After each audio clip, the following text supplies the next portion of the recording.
Yeah, the reception to Uncharted 2 obviously was thrilling. Nice. It's so hard when you're so close to a game that you've slaved away on for months and months and months that, you know, all you're going to see initially are the faults. So, you know, when the review stores started coming in, we're like, wow, really? Really? Wow, they didn't notice that thing? Oh, wow, okay, great, awesome. Like getting like so many Game of the Years and like just all those perfect scores and whatever, just so much praise for one game. How many times did it happen in your life? If you're very, very lucky. But at the same time, there was also that, oh shit, people's expectations are going to be through the roof for the sequel.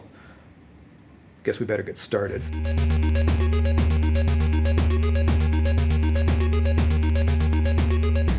Okay, so we just wanted to go through everything now that we have everybody here and just sort of see where everything stands, because we had the marketing meeting last week. Everybody loves the direction of the trailer.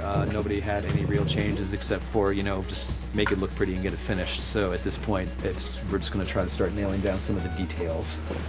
We feel like people are interested in what we're going to do next. And so we wanted to make a piece that sort of suggested, like, this is where the game is going.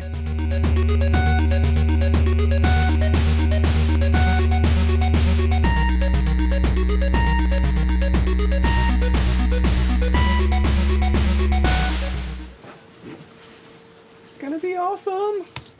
Obviously, the teaser is kind of a big deal, so a lot of my energy is going into that. But yeah, it's a little terrifying, to be honest. There's a lot more pressure now on us than I think there ever has been. So. Making Uncharted 3, there's a ton of pressure. It's a crushing amount of pressure, to be honest. And some of it's self-imposed and some of it's just naturally imposed by the circumstances. When you know that you've got a big fan base out there that's like waiting for any scrap of information and can't wait for the next game, I'll tell you, there's something to be said for just being under the radar and, you know, being kind of the dark horse that nobody's heard about yet. We want to meet and beat people's expectations, but I mean, frankly, we're just putting a lot of our own pressure on ourselves to do a better game than we did last time. We're never satisfied anyway, so it's like, yeah, pressure from the outside compared to what we have inside. Piece of cake. It's nothing. So you have to just have the faith that whatever instincts got you to this point will continue carrying you through as long as you keep listening to them. We've always done our mocap at other mocap studios, and now we have our own stage. It's kind of cool. Pretty rad. Yeah.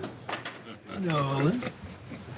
Have you guys seen this already? We showed this to you yesterday. Yeah, Caesar, yeah. Okay. It means 14 be careful what you wish for. Might just get you. What the hell does it mean? Just watching some YouTube stuff. Action. Uh-huh. Well, that's all real pretty, but what the hell does it mean in English? It means be careful what you wish for. It might just get you. Did you know how popular it was going to be when you stepped onto the project? I had no idea what it was.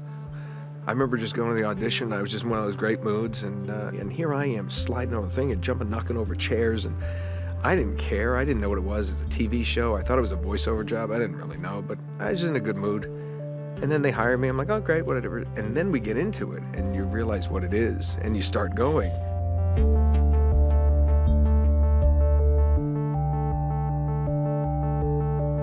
And then it's like, and then you realize, and then you're having so much fun.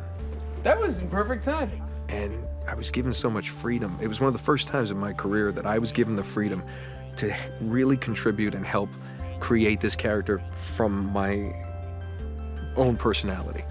We're all kids in the sandbox, having a good time, playing. And that's why, you know, the old name of the old title of actors was players. And that's what we're supposed to do. We're supposed to play like this is real.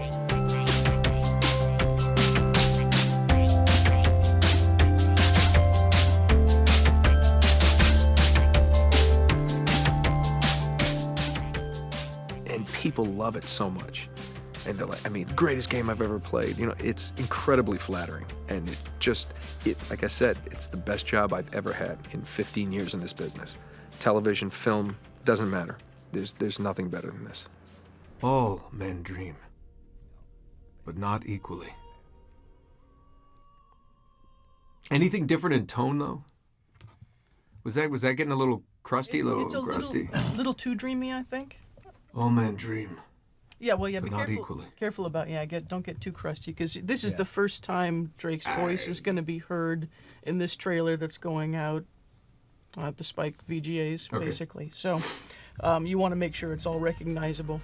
Well, I would say we're both excited and worried about our approach to the trailer and how the audience might react to it. You know, in the midst of a lot of other quick cut trailers and trailers that may be focusing on the visceral experience, doing something that was more of a vignette that had a mood to it is both maybe a positive thing because it may make us stand out, but a risk because it may make us stand out in the wrong way, right? That's always the concern, is you want to be going off in a direction that's bold, but, you know, you're rolling the dice.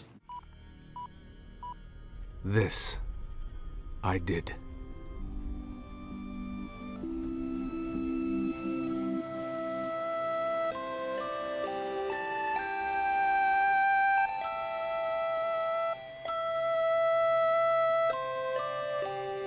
It's interesting because it's so yeah, Uncharted 2, big success, awesome. But we never made Uncharted 2 just for that. That was not what's driving us. Just I really hope like the fact we got so much success it didn't change us, and we're still true to ourselves. I want to just keep making games with passion and just coming to work every day and just make the game that we want to play, and that's pretty much it.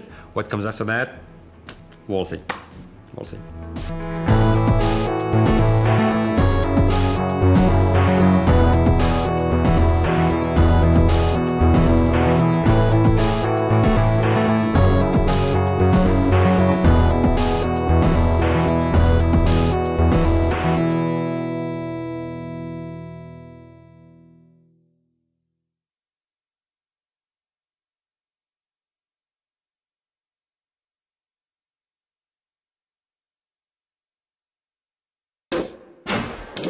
PlayStation